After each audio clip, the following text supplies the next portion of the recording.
नमस्कार मेरे प्यारे बच्चों आज का जो क्वेश्चन है आपका जो गॉस की प्रमेय है उसके प्रयोग द्वारा आपको एक अनंत विस्तार की चादर यानी क्वेश्चन पे बोलेगा कि गॉस की प्रमेय के अनुसार अनंत विस्तार की एक आवेशित अचालक चादर के कारण विद्युत क्षेत्र की तीव्रता के लिए व्यंजक ज्ञात कीजिए।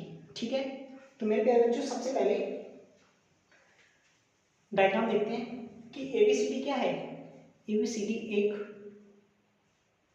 अनंत विस्तार की समतल आवेशित अचालक चादर है। ठीक है,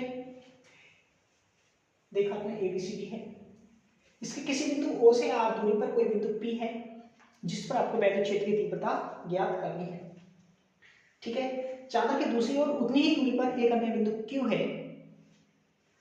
ठीक है, विद्युत क्षेत्र ज्ञात करने के लिए अब दूसरी ओर आपने देखा कि क्या एक अन्य बिंदु क्यू है। अब आपको विद्युत क्षेत्र ज्ञात करना है, तो विद्युत क्षेत्र ज्ञात करने के लिए आप एक ऐसा गॉसियन पृष्ठ खींचेंगे, एक ऐसा बेलनाकार गॉसियन पृष्ठ खींचेंगे जो पी और क्यू से होके गुजरे। ठीक, क्लियर हुआ?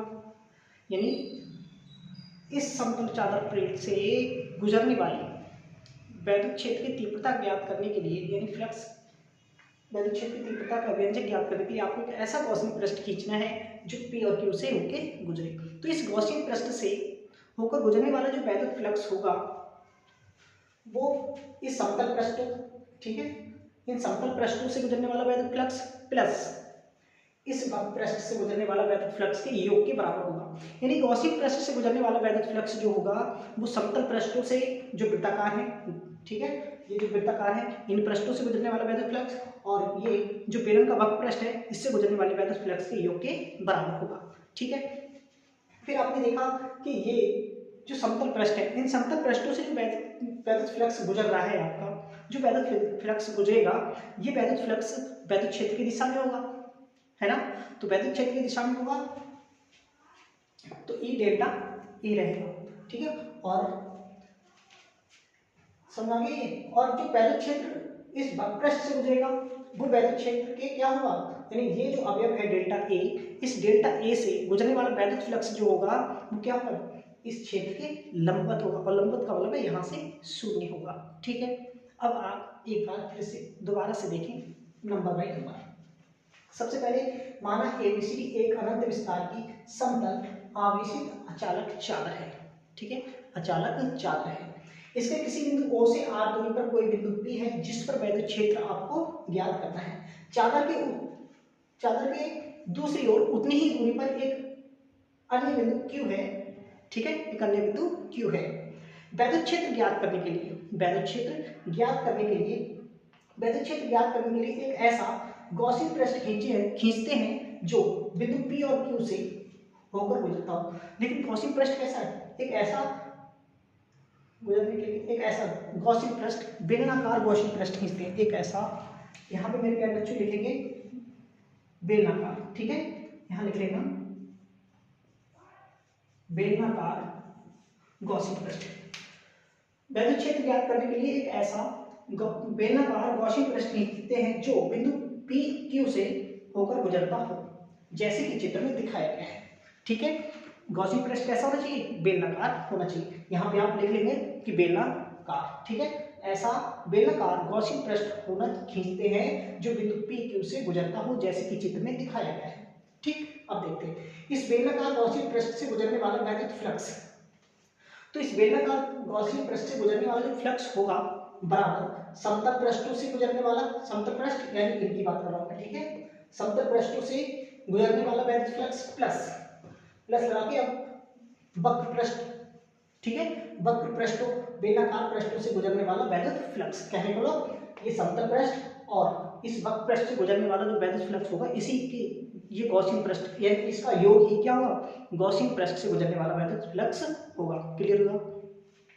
यानी गॉसियन पृष्ठ से गुजरने वाला विद्युत फ्लक्स इन समतल पृष्ठों से और इस वक्र पृष्ठ से गुजरने वाले विद्युत फ्लक्स के बराबर होगा। ठीक है, तो मैंने क्या काम किया, चित्र अनुसार अब देखते हैं।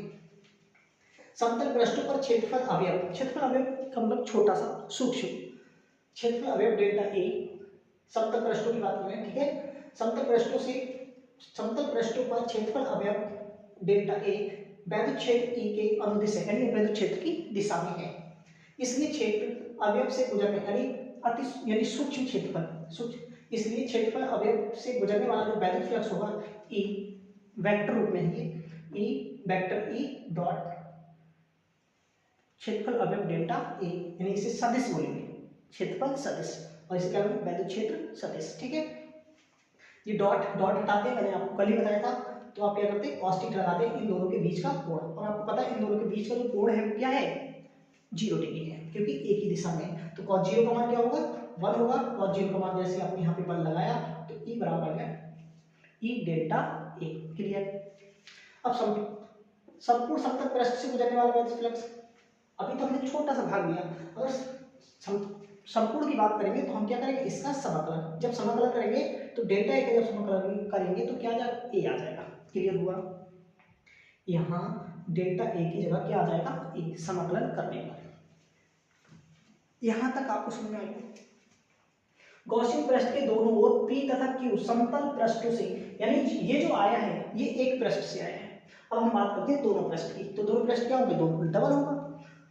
तो गॉसियन पृष्ठ के दोनों ओर P तथा Q समतल पृष्ठों से गुजरने वाला वैद्युत फ्लक्स जो होगा Q E1 equal to 2EA। 2EA क्यों है, क्योंकि इस साइड से और इस साइड से गुजरने के कारण ये 2EA कर दिया है। ठीक है, अब वक्र पृष्ठ पर क्षेत्रफल सदिश, अब बात करना है इसकी। ठीक है, ये वाले वक्र पृष्ठ पर क्षेत्रफल सदिश डेल्टा ए वैद्युत क्षेत्र ई के लंबवत है। ठीक है, देखो वैद्युत क्षेत्र ये क्षेत्र क्या है डेल्टा ए ऊपर के लिए और सदिश वैद्युत क्षेत्र की दिशा इधर के लिए। ठीक है, वक्र पृष्ठ पर क्षेत्रफल सदिश डेल्टा ए वैद्युत क्षेत्र ई के लंबवत है, अतः गॉसियन पृष्ठ के दोनों ओर वक्र पृष्ठों से गुजरने वाला जो वैद्युत फ्लक्स होगा वो शून्य होगा, यानी इधर और इधर जो वैद्युत फ्लक्स होगा वो क्या होगा शून्य होगा। क्यों होगा, क्योंकि ये लंबवत है, इन दोनों के बीच का जो कोण है वो 90 डिग्री है, और cos 90 का मान क्या होता है 0 होता है। क्लियर हो गया। अब यानी ये लाइन में फिर लिखा हुआ गॉसियन पृष्ठ से गुजरने वाला वैद्युत फ्लक्स phi E बराबर phi E1 plus phi E2। अब इसका मान तो 0 है, इसकी जगह आप ये लगा देंगे, कहां से यहां से। क्लियर हुआ, ठीक, आपने ये मान वहां लगा दिया। क्लियर। अब गॉस की प्रमेय के अनुसार phi E बराबर Q अपॉन एप्सिलॉन 0, ये गॉस की प्रमेय होती है।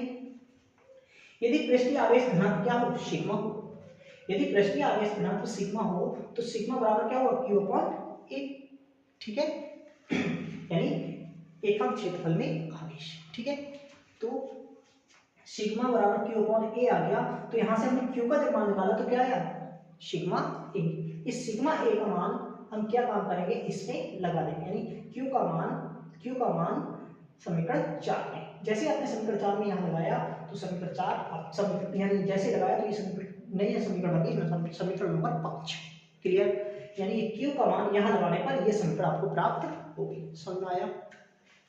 अब आपने क्या किया समीकरण 3 यानी ये और समीकरण 5 ये और ये आपने आपस में दोनों की जब तुलना की तो ये दोनों आपस में क्या है बराबर है, तो 2EA बराबर सिग्मा ए अपॉन एप्सिलॉन 0। यहां तक समझ आ गया। ए से ए काट देंगे तो E बराबर आएगा, ये 2 वहां चला जाएगा नीचे, E बराबर आएगा सिग्मा अपॉन 2 एप्सिलॉन 0। क्लियर है, ये बात समझ में आ गई। मुझे उम्मीद है कि आपको समझ में आ गया है। तो मेरे प्यारे बच्चों क्वेश्चंस थोड़ा बड़ा है, लेकिन एक बार आप इसे मैंने एक बार समझाया, आप दोबारा से एक बार पूरी वीडियो देखना, फिर दोबारा से समझ में आ जाएगा। अगर मैं बार बार बनाऊंगा समझाना मुझे वही चीज़ें हैं, तो इसलिए वीडियो और भी ज़्यादा लंबी हो जाएगी। आप क्या काम करें इसी वीडियो को दोबारा से देख लेना अगर कम समझ में आया है तो। ठीक है, तो बाकी मिलते हैं मेरे प्यारे बच्चों अगले वीडियो में अगले क्वेश्चन के साथ।